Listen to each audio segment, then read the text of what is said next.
বর্তমান সময়ে সবচেয়ে আলোচিত নাম দিঘি। একসময় শিশুশিল্পী হিসাবে দর্শকের ভালোবাসায় কেন্দ্রবিন্দু ছিলেন তিনি।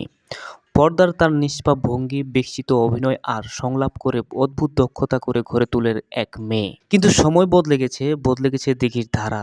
সিনেমা থেকে শুরু করে সামাজিক যোগাযোগের মাধ্যমে সবখানে এখন আলোচনায় ছড়াচ্ছেন তিনি। আর সেই আলো জ্বালানোর সবচেয়ে বড় মাধ্যম হচ্ছে টিকটক। গত কয়েক মাস ধরেই দিঘির নাম সবচেয়ে বেশি ভাইরাল হয় তার ডান্স ভিডিওগুলোর মাধ্যমে। কখনো বেপরোয়া এনার্জি, কখনো কোমল অতিভক্তি, আবার কখনো একেবারে মায়াবী চোখের জাদু। সব মিলিয়ে দিঘির প্রতিটা ভিডিও যেন তুফান তোলে।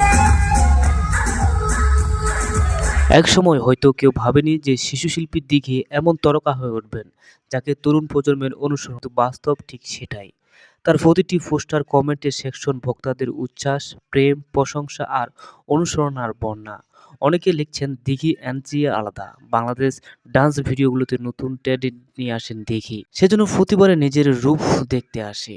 দিঘির সবচেয়ে বড় শক্তি হলো তারা নিজেকে বদলাতে জানেন। সিনেমার অভিনয় করতে গেলে তিনি চরিত্রের মতো হয়ে ওঠেন, আর টিকটকে আসলে হয়ে ওঠেন সম্পূর্ণ ট্রেন্ডিং এক ফ্যাশন আইকন। ব্যাকগ্রাউন্ড মিউজিক থেকে মুভমেন্ট সবখানে তিনি নিবেদিত, অনুশীলনের ছাপ স্পষ্ট। অনেকে বলেন দিঘি শুধু ভিডিও করে না, তিনি গল্প বলেন, আর সেই গল্পের দর্শক হারিয়ে যায় অদ্ভুত এক মায়ায়। তবে জনপ্রিয়তার সঙ্গে এসেছে সমালোচনাও। কেউ মনে করেন তার নাচ সিনেমা ভঙ্গভক্তির সঙ্গে মানায় না।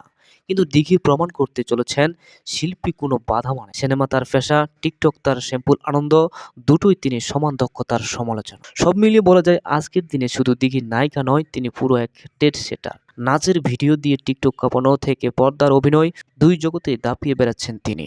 আর ভক্তরা অপেক্ষায় আগামী নাচটা কবে আসছে, দিঘি একেবারে কেমন ঝড় তুলবে। প্রিয় দর্শক, দিঘির এর ভাইরাল ডান্সে আপনাদের কাছে কেমন লাগছে কমেন্টে অবশ্যই জানাবেন। তবে যে যেখানে আছেন সুস্থ থাকবেন, নিরাপদে থাকবেন।